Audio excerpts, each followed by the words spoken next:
వెతలు తీరును కృపలు దొరుకును సాటి లేనిది యేసుని నామం యేసునామమే మధురం మదిలో తలచిన ధన్యం యేసునామమే మధురం. ప్రభువునందు ప్రియమైన దేవుని బిడ్డలారా, నేటి వాక్య ధ్యానం కొరకు సహకారం ఇస్తున్న కుటుంబం ఏలూరు ఫతేబాద్ నివాసితులు శ్రీ ఇందుపల్లి ప్రకాష్ కుమార్ గారు, రిటైర్డ్ అడిషనల్ జాయింట్ కలెక్టర్. వీరి పుట్టినరోజు సందర్భం కుటుంబ సభ్యులు భార్య శ్రీమతి సుదర్శిని గారు, ముగ్గురు కుమార్తెలు, పెద్ద కుమార్తె అల్లుడు ఆదిమళ్ళ ప్రవీణ్ కుమార్, జస్సి సౌమ్య, ద్వితీయ కుమార్తె కుటుంబం doctor Pachigalla Avinash Manikumar, doctor Pachigalla Annie Preethi, మనుమడు పచ్చిగళ్ళ ఆర్యన్ డేనియల్, మూడవ కుమార్తె డాక్టర్ ఇందుపల్లి క్రిస్టినా కీర్తన సహకారం ఇస్తున్నారు. యేసే పరిష్కారానికి మరియు నా సేవా పరిచర్యకు బిడ్డలు ఎంతగానో సుపరిచితులు మరియు సహకారులు. మాకు ఒక పెద్ద దిక్కు వంటి కుటుంబం ఈ కుటుంబ పెద్దగా ప్రకాష్ కుమార్ గారి పుట్టినరోజు సందర్భంగా బిగ్ అసోసియేషన్ పక్షంగా మేము ప్రత్యేక శుభాకాంక్షలు, జన్మదిన శుభాకాంక్షలు తెలియజేస్తున్నాం. దేవుడు వారిని సంపూర్ణముగా ఆశీర్వదించి ఆరోగ్యము ఇచ్చి దీర్ఘాయుష్ ఇచ్చి పిల్లలను చూచి భాగ్యం ఇచ్చి ఆనందింపజేయాలని మేము ప్రార్థిస్తున్నాము. ప్రార్థన చేద్దాం. యోధా పత్రిక నుండి ధ్యానం ప్రారంభం చేద్దాం. మమ్మలను మిక్కిలిగా ప్రేమిస్తోన్న మా ప్రియ పరలోకపు తండ్రి, మీకు వందనాలు, స్తోత్రాలు. నేటి వాక్య ధ్యానమునకు సహకారం ఇచ్చిన మీ దాసులు ఇందుపల్లి ప్రకాష్ కుమార్ గారి కుటుంబం కొరకు వందనాలు. మీ దాసునికి మీరిచ్చిన నూతన జన్మదినమును దయా కిరీటం కొరకై కృతజ్ఞతలు. మీ దాసునికి యోబుకిచ్చిన దీర్ఘాయుష్ ప్రభు ప్రత్యేకంగా దయచేయమని ప్రార్థిస్తున్నా. సంపూర్ణ ఆరోగ్యం, ఆయుష్ అనుగ్రహించండి. వారి కుటుంబ సభ్యులను మీరు దీవించమని ప్రార్థిస్తున్నాము. యేసే పరిష్కారానికి వెన్నెముకగా నిలిచిన కుటుంబం ఇది. వీరిపై మీ కృపాశీర్వాదం ప్రత్యేకంగా అనుగ్రహించండి. యోధా పత్రిక ధ్యానాలు దీవెనకరంగా ప్రసాదించండి. యేసు నామమును అడుగుచున్నాం తండ్రి, ఆమేన్. ప్రియమైన దేవుని బిడ్డలారా, యోధా పత్రిక 14-15 వచనాలు హనోకు ప్రవచనం. నిన్నటి దినం ధ్యానించాం. మరికొన్ని విషయాలు చెప్పాలి. హనోకు నోవాహు కంటే ముందున్నవాడు. ఆదాము నుండి 7th జనరేషన్. హనోకు తరువాత యేసుక్రీస్తు దగ్గరకు, హనోకు తరువాత యేసుక్రీస్తు ప్రభు దగ్గరకు ఇంచుమించుగా 55 జనరేషన్స్ ఉన్నాయి. ఎందుకంటే ఆదాము నుండి నోవాహుకు 10 కదా, అంటే హనోకు నుండి 3, నోవాహు నుండి అబ్రహాము 10, 13 + 42 యేసుక్రీస్తుకి 55 జనరేషన్స్. ఆ తరువాత 2000 సంవత్సరాలు. యేసుక్రీస్తు ప్రభువు యొక్క రెండవ రాకడను గూర్చి ఆనాడు ప్రవచించాడు. వేవేల దూతలతో యేసు వస్తున్నారని. కాబట్టి యేసుక్రీస్తు ప్రభువు మానవ పాప పరిహారార్థం ఆయన రాబోతున్నారనేటువంటి విషయం ఆదాము నుండి 7వ తరము వాడైన హనోకు కలిగి ఉన్నట్లుగా మనకు అర్థమవుతుంది. అతనికి ఎట్లా తెలుసు? అసలు ఎవరికి తెలిసింది యేసుక్రీస్తు ప్రభు నరావతారికి వస్తాడని? ఆయన మానవ పాపం నుంచి మానవుని విమోచిస్తాడని ఎవరికి మొట్టమొదట బోధించబడింది? ఆదికాండం 3:15 ఆదాము పాపము చేసిన తరువాత దేవుడు ఏదైనా వనమునకు వచ్చి వారితో మాట్లాడుతున్నప్పుడు వారికి చెప్పాడు, సిలువను గురించి వివరణ ఇచ్చాడు. దేవుడు నరావతారి అయి మానవ పాపము కొరకు, ఆదాము పాపము కొరకు శిక్షను అనుభవిస్తాడు. అనుభవిస్తే అయిపోతుందా? కాదు. కనుక ఫస్ట్ 10 generations-లోనే incarnation of Jesus Christ, Yesukristu నరావతారి అవటం, యేసుక్రీస్తు శిలువ మరణం పొందటం, యేసుక్రీస్తు సమాధి చేయబడటం, యేసుక్రీస్తు పునరుద్ధానుడవటం, యేసుక్రీస్తు ఆరోహణుడవటం, యేసుక్రీస్తు తిరిగి రెండవ రాకడలో ఆగమనములోనికి రావటం, 1000 ఏండ్ల పాలన, తీర్పు, నూతన ఆకాశం నూతన భూమి మీద తమ యొక్క భవిష్యత్తు. ఇది ఆనాడే వారికి ఉంది.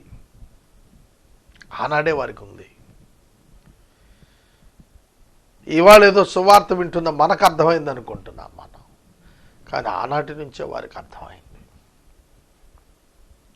కనుక బైబిల్ గ్రంథంలో యేసును నమ్మిన వానికి రక్షణ.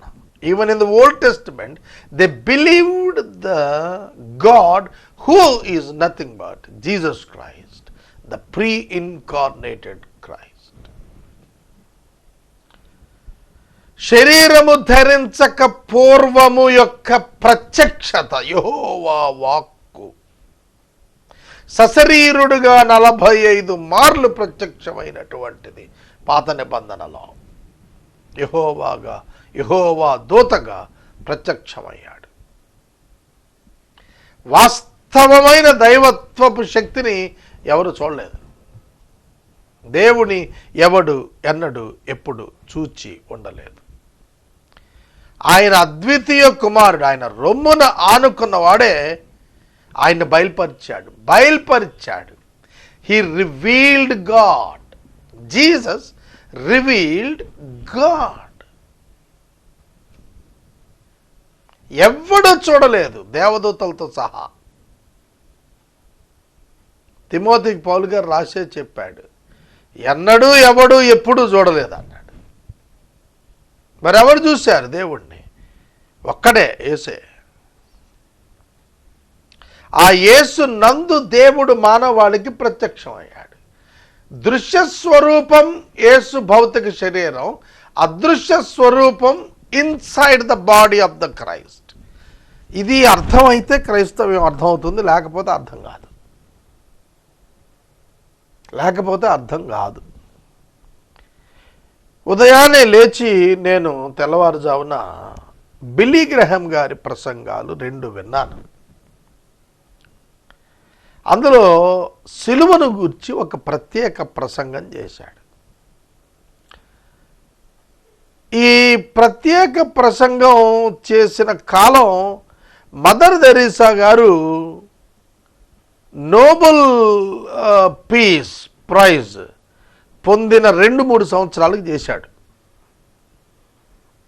అంటే ఇప్పటికి ఎంత దీర్ఘకాలం అయిందో చూడండి. ఆయన సిలువను గురించి మాట్లాడుతున్న మాటలు వింటే ఈ లోకం, దాని యొక్క తీర్పు, దేవుడు తీర్పు తీర్చాల్సిన పని లేదు. వారి క్రియలే వారికి తీర్పుగా సంక్రమించబోతున్నాయి.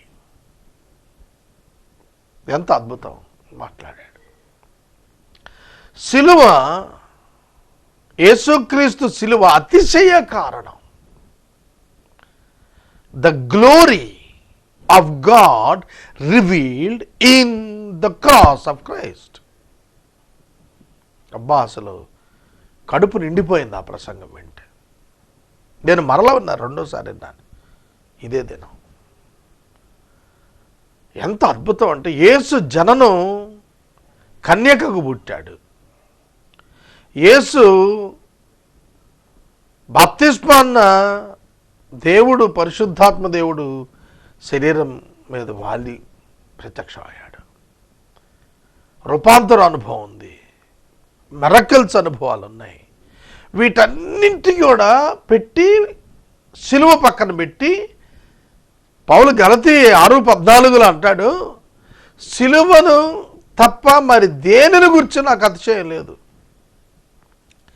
నేను యేసుక్రీస్తు యొక్క సిలువ యందు నేను అతిశయపడుతున్నాను, ఇతర ఏ విషయాల్లో కూడా నేను అతిశయపడినా అంటాడు. సిలువ, that most glory. God revealed himself to the humanity on cross. కనుక సిలువ లేకపోతే అర్థం కాదు, దేవుడు అర్థం కాడు. కనుక అనేక మంది మనుషులు దేవుని ఎరుగని వారు, యేసుని ఎరుగని వారు, సిలువను ఎరుగని వారు, సిలువను అంగీకరించినటువంటి వారు, సిలువ శక్తిని, సిలువ కార్యమును దర్శించని వారు, వారిని గురించి కొన్ని లక్షణాలు ఇచ్చాడు. వాళ్ళు దురాశల చొప్పున నడుస్తారు, లాభం కోసం మనుషులను పొగుడుకుంటారు,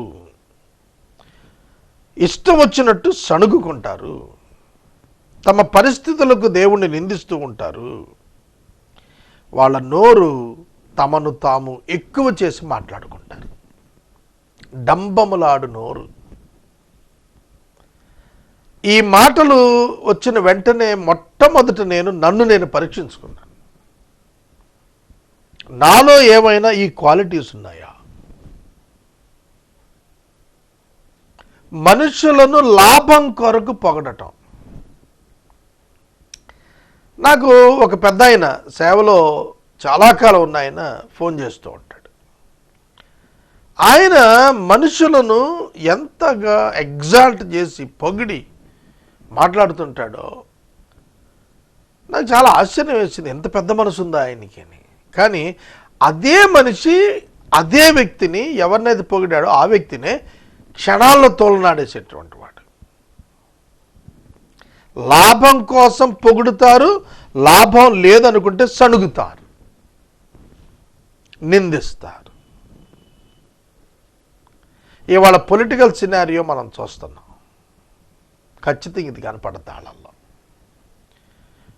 తమ గతిని గూర్చి నిందిస్తారు దేవుణ్ణి.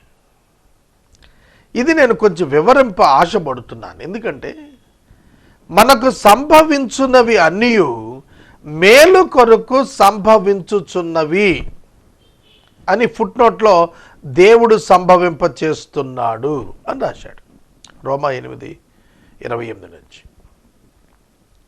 మరి దేవుడు మనకు సమకూర్చి జరిగిస్తున్నవి మన ఫేట్, మన గతి ఎందుకు అవుతాయి? నాకు ఒక అనారోగ్యం ఉంది అనుకుంది, అది నేను దేవుణ్ణి నిందించటానికి ఆస్పదం కాలేదు ఎన్నడూ కూడా. నాకున్న ఫైనాన్షియల్ క్రైసిస్లో నేను ఎన్నడూ దేవుణ్ణి నిందించలేదు. కనుక వాక్యం ఏం చెప్తోంది? తమ గతిని గూర్చి నిందించువారు. ప్రకటన గ్రంథం వీళ్ళను గురించి చెప్పింది. 7 సంవత్సరాల శ్రమల కాలంలో ముద్రలు మరియు బూరలు మరియు పాత్రలు కృమరించబడుతున్నప్పుడు భక్తిహీనులు ఏం చేస్తారో తెలుసిన, దేవుని దూషిస్తారు అని రాసింది. దేవుణ్ణి దూషిస్తున్నాడు అంటే వాడికి ఏమీ అర్థం కాలేదని, దేవుడు తన జీవితంలో చేసిన కృపా కార్యము అర్థం కాలేదని. మనకు అనారోగ్యం వస్తుంది, అది కృపచేత అనుమతించబడినది.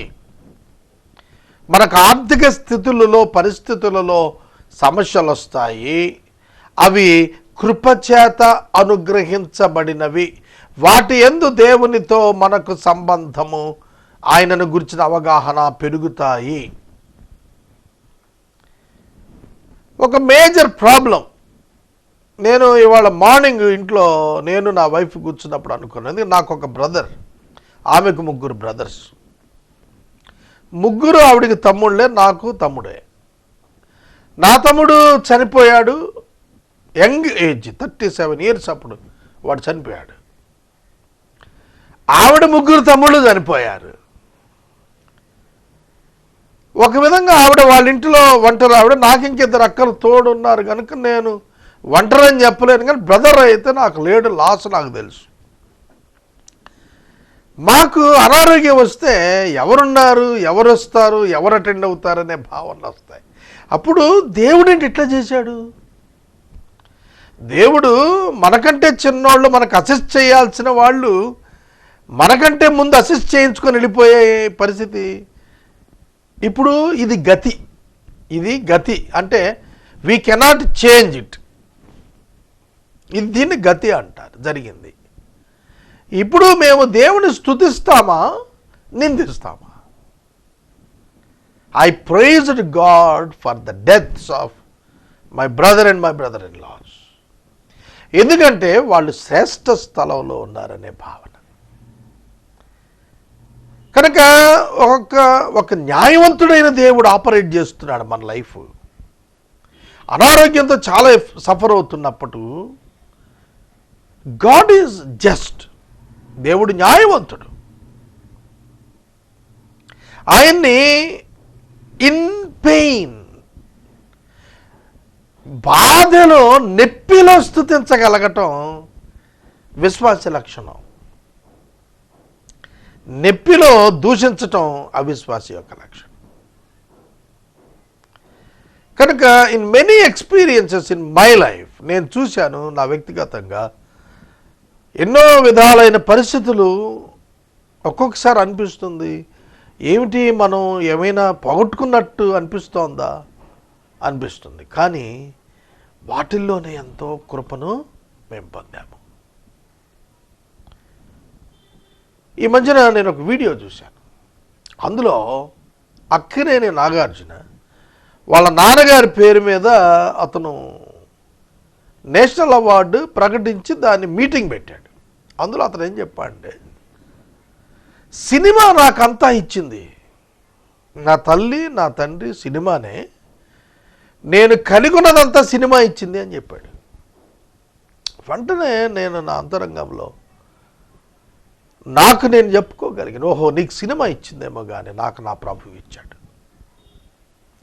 నాకు కలిగిన ఘనత కానీ, నాకు కలిగిన కృపా సహాయం కానీ, నాకు కలిగిన గృహం కానీ, నాకు కలిగిన వసతి కానీ, నాకు కలిగినటువంటి సేవ కానీ అంతా నాకు దేవుడే ఇచ్చాడు. నాకు యేసుక్రీస్తు నందే నాకు కలిగినవన్నీ కలిగాయని నా హృదయాన్ని నేను చెప్పుకున్నప్పుడు నేను అంతగానో ఆనందించాను. వాస్తవంగా అతనికి సినిమా ఇచ్చిందా అంటే కాదు, దేవుని కృప. అతడు దాన్ని గుర్తుపట్టలేడు. Unbelievers words are entirely different from the words of the believer. కనుక మరణించిన వారి గురించి మన స్టేట్మెంట్ ఒక్కటి ఉంటుంది, వాళ్ళ స్టేట్మెంట్ వేరొకటి ఉంటుంది. మా తల్లిగారు చనిపోయింది, ప్రభు సన్నిధిలో ఉంది, తిరిగి మేము చూస్తాం, అది మా విశ్వాసం. అక్కినేని నాగార్జున చెప్పింది ఏమిటంటే, మా నాన్న ఇప్పుడు మనతో ఉన్నారు, ఇక్కడే ఉన్నాడు అంటే, అది అతని విశ్వాసం. దేవునితో ఉన్నాడు అనేది క్రైస్తవుని విశ్వాసం. నేను గతిని గురించి మాట్లాడుతున్నాను అంటే, which is not in our hands, happening without our knowledge and understanding. చాలా విషయాలు మనకు తెలియకుండా జరుగుతున్నాయి మనలో. అవి ఏమిటి అంటే గతి. ఈ గతి ఏమిటి నాకు, ఈ గతి ఏమిటి? యోబు తన గతిని గురించి మాట్లాడాడు. మొదట నిందించాడు, ఆ తర్వాత అర్థం చేసుకొని స్తుతించాడు. కనుక యేసుక్రీస్తు యొక్క శిలువ నాకేం చేసిందో నేను గ్రహించుకున్న తరువాత నాకు ఏది గతి అని అనిపించలేదు. స్తుతించదగినదే కానీ గతిగా నేను దాన్ని భావించి ఎన్నడూ దేవుని ప్రశ్నించలేదు, నిందించలేదు. వారి నోరు డంబమైన మాటలు పలుకుతుంది, భక్తిహీనుల నోరు డంబమైన మాటలు పలుకుతుంది. శరీరం ఊరికి ఉప్పొంగుతుందండి. మనకున్న పరిచయాలు, మనకున్న ఆనర్, ఈ లోకపు గుర్తింపులు ఇవన్నీ మనల్ని డంబానికి గురి చేస్తాయి.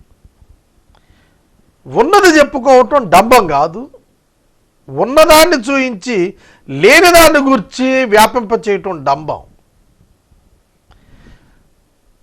హెచ్చించబడిన కొలది తగ్గించబడిన రీతిగా బ్రతకటం దీవెనకరమైనటువంటిది బైబిల్ పద్ధతి. దీవెన పొందిన కొలది రెచ్చిపోయి హెచ్చించుకోవటం, తనను గూర్చి అత్యధికంగా భావించుకునేటట్టుగా తను ప్రకటించుకోవటం, అది భక్తిహీనుని పని. అందుకే యేసుక్రీస్తు ప్రభు శిష్యులతో మాట్లాడుతూ వారు చేయి వేస్తే రోగాలు పోతున్నాయని, దయ్యాలు పారిపోతున్నాయని, స్వస్థతలు వస్తున్నాయని వారు ప్రకటించి ఉప్పొంగుతుంటే అన్నాడు, తగ్గించుకోండి అని చెప్పాడు. వీటి కొరకు మీరు ఆనందించకండి, ఇది మీ పేరు జీవపు గ్రంథంలో వ్రాయబడింది, అందుకు సంతోషించండి. కనుక క్రైస్తవ్యము దాని విలువలు వేరు, లోకము దాని యొక్క అవగాహన లేని విలువలు వేరు. ఈ సమయంలో దేవుని వాక్యం వింటున్న సహోదరుడ, సహోదరి, హనోకు ప్రకటించిన భక్తిహీనుల యొక్క ఈ 5 లక్షణాలు వాళ్ళ క్రియలను, వారి తలంపులను, వారి ఆలోచనలను తెలియచేస్తాయి. వారి యొక్క జీవన సరళిని మనకు తెలియచేస్తాయి. దయచేసి వాక్యాన్ని మీరు జాగ్రత్తగా అర్థం చేసుకోవాలని మనం చేస్తున్నాను. ఫరో నోరు డంబపు మాటలు పలికింది. యెహోవా ఎవడు అని అడిగాడు మోషేని. యెహోవా ఎవడో చూపించాడు. ఈ మధ్యలో పాలిటీషియన్స్ బాగా తిట్టుకుంటున్నారు. తాట తీస్తా, తోలు తీస్తా, రకరకాల మాటలు మాట్లాడుకుంటున్నారు. కానీ ఏ పాలిటీషియన్ మరొక పాలిటీషియన్ తాట తీసినట్టు ఎక్కడ కనపడలా. కానీ ఫరో యొక్క తాట తీశాడు దేవుడు. ఆ పదం వాడాల్సి వస్తే అక్కడ వాడాలి. అంతగా దేశాన్ని తుత్తునియలు చేసి పారేశాడు. ఎందుకో? డంబపు నోరు, ఉప్పొంగి మాట్లాడేటువంటి నోరు, హద్దు లేనటువంటి, అదుపు లేనటువంటి నోరు, డంబపు మాట. బైబిల్ గ్రంథంలో అట్టి వారికి పడిన శిక్ష భయంకరం. వాడు భక్తిహీనుడని తెలుస్తాడు. నెబుకద్నెజరు డంబముతో మాట్లాడాడు. భక్తిహీనుడు. ఎటువంటి అంతానికి వెళ్ళాడు. 7 సంవత్సరాలు గడ్డి మేశాడు. డంబపు మాటలు మానండి విశ్వాసులారని చెప్పటంలా నేను. డంబపు మాటల గురించి అసలు సంబంధమే లేదు విశ్వాసికి. నువ్వు డంబపు మాటలు మాట్లాడుతున్నావు, నువ్వు భక్తిహీనుడివి. నీకు యేసు తెలీదు. యేసుక్రీస్తు ప్రభు తనను ఎంత తగ్గించుకొని మాట్లాడారు. పౌలు గారు తనను ఎంత తగ్గించుకొని మాట్లాడారు. పేతురు తనను ఎంత తగ్గించుకున్నాడు. మోషే ఎంత గొప్పవాడు, ఎంత తగ్గించుకున్నాడు. మరి ఇవాళ ఏంటండి? ఒక కోట్ వేసుకున్నప్పుడు, ఒక చిన్న కారు కొనుక్కున్నప్పుడు, ఒక చిన్న మందిరం కట్టుకునేటప్పుడు ఇక వాడికి అదుపు లేకుండా మాట్లాడతాడు. ఒక 100 సంఘం వచ్చేటప్పటికి ప్రపంచ క్రైస్తవ్యాన్ని, నాయకత్వాన్ని దూషించే స్థాయికి వెళ్ళిపోతాడు. డంబపు మాటలు భక్తిహీనతకు సూచన. భక్తిహీనత రక్షణ లేని స్థితికి నిదర్శనం. ఈ సమయంలో ఈ 5 లక్షణాలు మీ యందు ఉన్నవి అంటే మీరు భక్తిహీనులే. భక్తిహీనులు మొదటి సంకీర్తనలో రాస్తాడు. ఎవరి గురించి రాస్తాడు? మొదటి సంకీర్తనలో దుష్టులను గురించి, పాపులను గురించి, అపహాసకులను గురించి రాశాడు. ఈ 3 కోవలకు చెందినవాడు భక్తిహీనుడు. యెహోవా ధర్మశాస్త్రమునందు ఆనందించుచు దివారాత్రము దానిని ధ్యానించువాడు భక్తిపరుడు. అపోస్తల కార్యములు 10వ అధ్యాయంలో ఇటలీ పట్టణములో కొర్నేలి అనేటువంటి ఒక భక్తిపరుడు కైసరయ్యలో ఉండెను. అతడు ఎల్లవేళల ప్రార్థన చేయించు ఉంటాడు, దాన ధర్మాలు చేస్తున్నాడు. భక్తిపరుడు ప్రార్థనాపరుడు, భక్తిపరుడు దీనుడు. కొర్నేలి పేతురు రాగానే పాదాల మీద పడిపోయాడు. అయ్యా అయ్యా అంటూ మాట్లాడాడు. కనుక డంబపు మాటలు లేవు అతని దగ్గర. అతని యొద్ద నిందలు లేవు, సణుగుడు లేదు. కానీ భక్తిహీనులు భయంకరమైనటువంటి వారుగా ఉంటారు. యేసును అంగీకరించిన వారు శిలువ కార్యము హృదయములలో జరిగించబడిన వారు, జరిగించబడని వారు రెండే గుంపులు భూమి మీద. The people related to the cross of Christ. క్రీస్తు యొక్క శరీరమునకు ఆ శిలువ మీద సంభవించినటువంటి భయంకరమైనటువంటి శిక్ష అనుభవాన్ని తనకు మాదిరి, తన బదులు ప్రభువు అనుభవించిన దాన్ని స్మరణకు తెచ్చుకున్నవాడు భక్తిహీనతను వదిలిపెట్టేస్తాడు, గర్వాన్ని వదిలిపెడతాడు,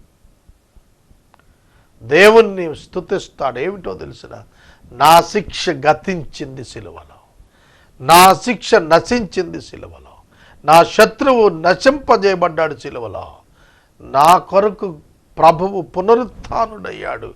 ఆత్మ పునరుత్థానం సిలువలోనే సంభవించింది. Christ died for me on the cross and Christ rose for me from the death, spiritual death on the cross. సిలువలోనే ఆధ్యాత్మిక పునరుద్ధానాన్ని పొంది దేవునితో నన్ను సమాధానపరిచి ఆ తరువాత భౌతిక మరణం పొంది భౌతిక పునరుత్థానం పొందాడు యేసుక్రీస్తు. ఈ విషయం సిలువలో జరిగింది మనం గుర్తు చేసుకుంటే ఈ భక్తిహీనత మన జీవితాల్లో కనిపించదు. నేటి వాక్య ధ్యానానికి సహకారం అందించిన కుటుంబం ఏలూరు పతెబాద్ నివాసితులు శ్రీ ఇందుపల్లి ప్రకాష్ కుమార్ గారు, రిటైర్డ్ అడిషనల్ జాయింట్ కలెక్టర్. వీరి పుట్టినరోజు సందర్భంగా కుటుంబ సభ్యులు శ్రీమతి ఇందుపల్లి సుదర్శిని గారు, సతీమణి టీచర్, మరియు పెద్ద కుమార్తె అల్లుడు ఆదిమళ్ళ Praveen Kumar garu, state bank manager, Shrimati Adimalla Jessie Soumya, doctor Pachigalla Avinash Manikumar, doctor Annie Preethi, Aryan Daniel, మరియు డాక్టర్ క్రిస్టినా కీర్తన ఇందుపల్లి. ఈ కుటుంబ సభ్యులను ప్రభుత్వించును గాక. ప్రార్థన. మమ్మల్ని మిక్కిలిగా ప్రేమిస్తున్న తండ్రి, వందనాలు. భక్తిహీనత నుండి మమ్మల్ని తప్పించి మీ కృప ద్వారా మమ్మల్ని రక్షణలోనికి తీసుకున్నందుకు కృతజ్ఞతలు అర్పిస్తున్నాం. మీ దాసుడు ప్రకాష్ కుమార్ గారిని దీవించి ఇచ్చిన పుట్టినరోజును బట్టి కృతజ్ఞతలు, నూతన దయా కిరీటాన్ని బట్టి వందనాలు. మీ కుమారుని దీవించి ఆశీర్వదించు. యేసు నామమున అడుగుచున్నాము, ఆమేన్. తండ్రి అయిన దేవుని ప్రేమ, కుమారుడైన యేసయ్య కృప, పరిశుద్ధాత్మ దేవుని యొక్క అన్యోన్య సహవాసం సదాకాలం మనందరికీ తోడైండును గాక. ఆమేన్.